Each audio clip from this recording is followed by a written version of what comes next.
మాట్లాడదాం. బుర్హాన్ గారు, as an advocate, ఇప్పుడు ఈ కేసు మొత్తం మీకు అర్థమైంది కాబట్టి, ఆవిడ క్లియర్గా చెప్తూ ఉన్నారు కాబట్టి, ఇష్టపడి ప్రేమించుకున్నారు, ఇష్టపడే పెళ్లి చేసుకున్నారు, కానీ ఇలా మారాల్సి వస్తుందని అనుకోలేదు, కానీ మారమన్నారు.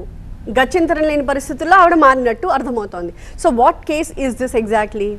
ఈ కేసులో ఆ చెల్లి ఏదైతే చెప్పిందో, వాళ్ళు ఒక క్లాస్మేట్స్, వాళ్ళు ఒకటే క్లాస్లో చదువుకున్నారు, ఇరుగు పొరుగు ఇల్లు కూడా ఉంది. అంటే ఆటోమేటిక్గా వాళ్ళు రెగ్యులర్గా కలవడం ద్వారా వాళ్ళ మధ్యలో ప్రేమ పెరిగింది.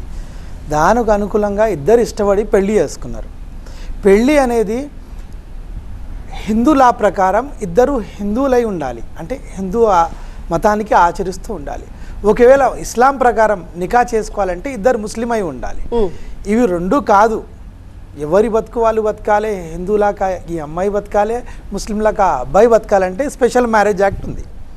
ఒకవేళ స్పెషల్ మ్యారేజ్ యాక్ట్లో పెళ్లి చేసుకుంటే ఈ అమ్మాయికు మతం మార్చాల్సిన అవసరం లేదు.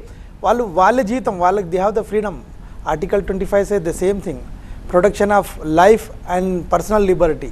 ఆ అబ్బాయి ఇస్లాంలో ఉన్న మంచితనానికి, అంటే 4 మ్యారేజ్లు అంటే 4 బాధ్యతలు, 4 కుటుంబాలు పోషించే బాధ్యతలు తీసుకునే బాధ్యత ఉంది. పెళ్లి చేసుకొని ఇలాగే వాడుకొని పిల్లలు పుట్టించి రోడ్డు మీద ఇడిచిపెట్టి బాధ పెట్టేది లేదు ఇస్లాంలో.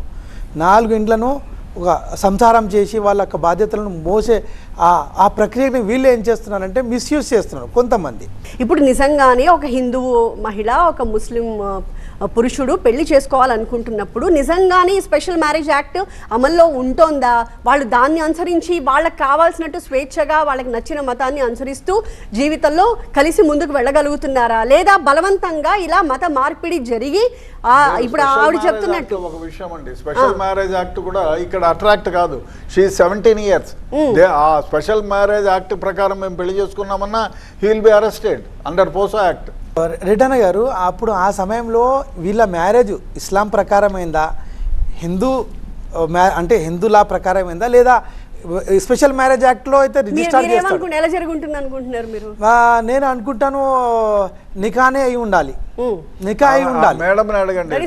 బట్ అడగండి, ఏ రకంగా జరిగిందండి మీ పెళ్లి? వాళ్ళ ముస్లిం ప్రకారంగానే జరిగింది మేడం. మరి అంటే మీరు మైనర్ గా ఉన్నారు, అసలు ఆ ఏజ్ లో పెళ్లి చేసుకోకూడదన్న విషయం మీకు తెలియదు ఆ టైంలో? అసలు తెలియదు మేడం.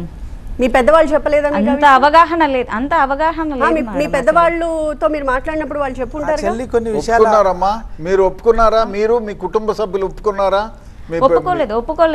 ఒప్పుకోలేదు సార్. పేరెంట్స్ అసలు ఒప్పుకోలేదు. వచ్చారు కానీ అప్పటికే వాళ్ళు నాకు కొంచెం బ్రెయిన్ వాష్ చేయటం వల్ల ఏంటంటే నేను వాళ్ళకి రివర్స్ గా మాట్లాడాను ఆ టైంలో. అయితే ఈ చెల్లి కొన్ని విషయాలు చెప్పడం లేదు. సైడ్ ఉండటం వల్ల వాళ్ళు కేసు కూడా పెట్టలేకపోయారు. మీరు అప్పుడు నికా చేసేటప్పుడు మీ ఆధార్ కార్డు కానీ మీ ఓటర్ ఐడి కార్డు కానీ ఆ ఖాజీ తీసుకుంటాడు.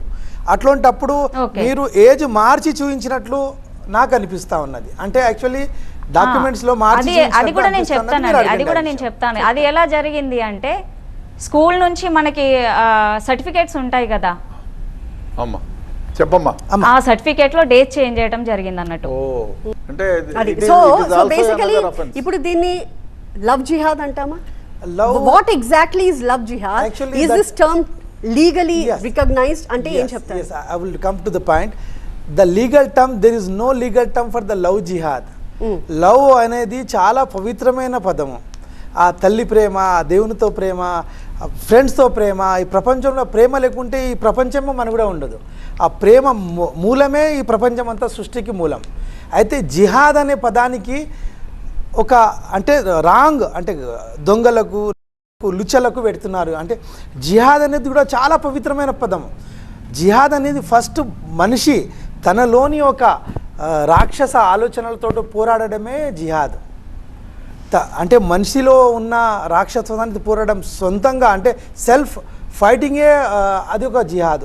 బయటి ప్రపంచంలో ఎక్కడైతే చదువుకు అగనెస్ట్గా, నేను ఎగ్జాంపుల్ చెప్పమంటే భగవాన్ శ్రీరాముడు గారు కూడా జిహాద్ చేశారు అగనెస్ట్గా రావణ్తో.